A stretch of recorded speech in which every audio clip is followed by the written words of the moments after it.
அனைவருக்கும் வணக்கம். இப்போ ரீசெண்டாக ஒரு நியூஸ் வந்துகிட்டு இருக்குது.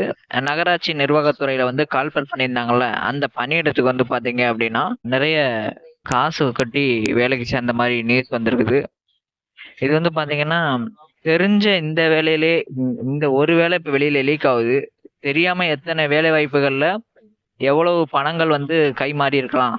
கொஞ்சம் யோசிச்சு பாருங்க.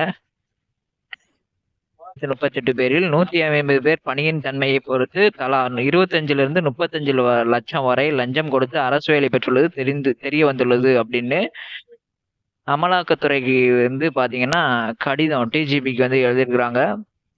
இதுல வந்து பாத்தீங்கன்னா அதிகாரமிக்க அரசியல்வாதிகளும் அவர்களுக்கு நெருக்கமான நிறுவனங்களும் ஈடுபட்டுள்ளன. இதுக்கு பேசிக் நான் காரணம் என்னன்னா,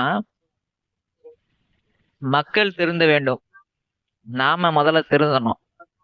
எப்படியாவது நம்ம இந்த வேலையை கட்டி வாங்கிடணும் அப்படிங்கிற பேராசை. லஞ்சம் கட்டி வேலை வாங்கினா அதுல இருந்து நம்ம நல்ல வருமானம் பார்க்கலாம் அப்படிங்கிற மனநிலை. இந்த அரசு பணி அப்படிங்கிறது ஒரு சேவை செய்யக்கூடியது. இப்போ ஒரு ஆசிரியர் பணி இருக்குது அப்படின்னா அது சேவை.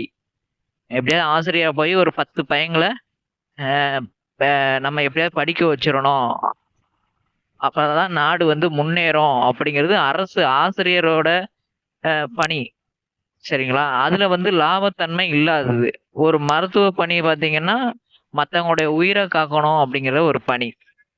சில பணியிடங்கள் பாத்தீங்கன்னா வருமானம் சேர்க்கணும், சம்பாதிக்கணும், தான் குடும்பம் குட்டி குழந்தை எல்லாம் நல்லா இருக்கணும் அப்படிங்கிற சுயநலம். இது வந்து பாத்தீங்கன்னா நம் உடல்ல ஒரு சின்ன காயம் ஏற்பட்டு அது படிப்படியா உடல் முழுவதும் பரவி நம்மளவே கடைசி அழிச்சிரும். அதே மாதிரி இந்த ஊழல் லஞ்சம் அப்படிங்கிறது கொஞ்சம் கொஞ்சமா என்ன ஆகும்னா நாட்டுக்கு வந்து ஒரு சாபக்கேடு. இது வந்து கடைசி வந்து பாத்தீங்க அப்படின்னா நாட்டினுடைய பொருளாதார வளர்ச்சியை ரொம்ப பாதிக்கும். இதுல வந்து படிச்ச இளைஞர்கள் வந்து நீங்க நிறைய பேர் தைரியமா போராடாதனால அதனாலதான் இவ்வளவு இது இஷ்யூலாம் வருது. சரிங்களா? இது வந்து இப்ப இன்னைக்கு வந்து இப்படி இருக்குது. இது நாளைக்கு எதிர்காலங்கள்லயும் இந்த மாதிரி மாறிக்கிட்டே வரும். இது வட மாநிலங்கள்ல தான் இந்த மாதிரி இருந்துச்சு அப்படின்னா இப்ப நம்ம தமிழ்நாட்டிலயும் நிறைய வந்துகிட்டே இருக்கு. அதனால நாம வந்து திருந்தாம மத்தவங்கள திருத்த முடியாது. சரிங்களா? பேராசை பாருங்க. பணம் ஹவாலா நெட்வொர்க்குகளை பயன்படுத்தி மாற்றப்பட்டுள்ளது. இதன் மூலம் ஆயிரக்கணக்கான தேர்வர்கள் ஏமாற்றப்படும் வேலைவாய்ப்பை இழந்துள்ளனர். ஒரு சில தனிநபர்களுக்கு எதிராக வேறு ஒரு வழக்கில் விசாரணை மேற்கொண்ட போது தற்செயலாக இந்த ஆதாரங்கள் சிக்கியுள்ளன. எனவே இந்த முறைகேடில் உள்ள மேலும் பலரை கண்டறிய விரிவான விசாரணை வேண்டும் அப்படிங்கிற மாதிரி என்ன செய்யறாங்க சொல்லியிருக்காங்க.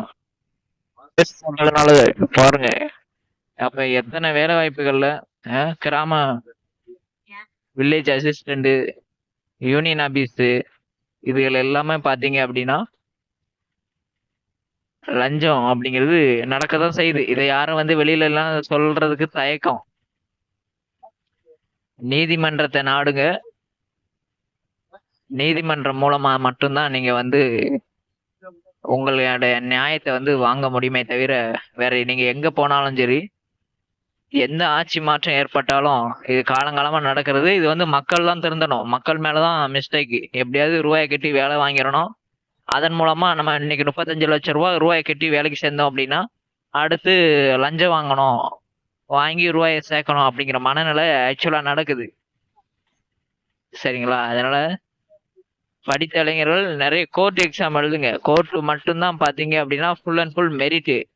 எந்த விதமான லஞ்ச லாவியனும் இல்லாத ஒரே டிபார்ட்மெண்ட் எது பாத்தீங்கன்னா நீதித்துறை மட்டும்தான். அதுல உள்ள ரெக்ரூட்மெண்ட்டுக்கு நல்லா ப்ரிப்பேர் பண்ணுங்க, நல்லா படிங்க, ப்ரிப்பேர் பண்ணுங்க. சரிங்களா? கஷ்டப்படும் ஏழை மாணவர்கள் நீங்க டிஎன்பிஎஸ்சியோ மற்ற வேற எந்த எக்ஸாம் எழுதுறத நிப்பாட்டிட்டு ஃபுல் அண்ட் ஃபுல் நீங்க இதுக்கு ஹார்ட் ஒர்க் பண்ணுங்க. ஒரு வருஷம் ஹார்ட் ஒர்க் பண்ணுங்க. கண்டிப்பா இந்த நீதித்துறையில நீங்க கண்டிப்பா வேலைக்கு போயிடலாம். 10 பைசா செலவு இல்லாம ஃபுல்லும் மெரிட்ல உங்க டீட்டெயில்ஸ் எல்லாமே வந்து ஓப்பன் இதாவே காமிச்சிருவாங்க, வெப்சைட்லயே காமிச்சிருவாங்க. அதனால தேவையில்லாத இந்த அங்க ரூபாய் கட்டினேன், அவங்ககிட்ட ரூபாய் கட்டினேன், இவங்ககிட்ட ரூபாய் கட்டுங்கன்னு ஏமாந்துக்கிட்டு இருக்காதீங்க. முதல்ல நாம திருந்த பார்க்கணும். நாம வந்து முண்டி அடிச்சுட்டு 10 லட்ச ரூபாய் கட்டுறேன், 15 லட்ச ரூபாய் முந்தி போனோம் அப்படின்னா நம்முடைய மேலும் உள்ள மிஸ்டேக் தான். சரிங்களா? தொடர்ந்து இந்த சேனலை பாருங்க. வேலை வாய்ப்புகள் நிறைய வருது, அதுல அட்டன் பண்ணுங்க. கண்டிப்பா நீங்க வேலைக்கு உறுதியா போயிடலாம். நன்றி, வணக்கம்.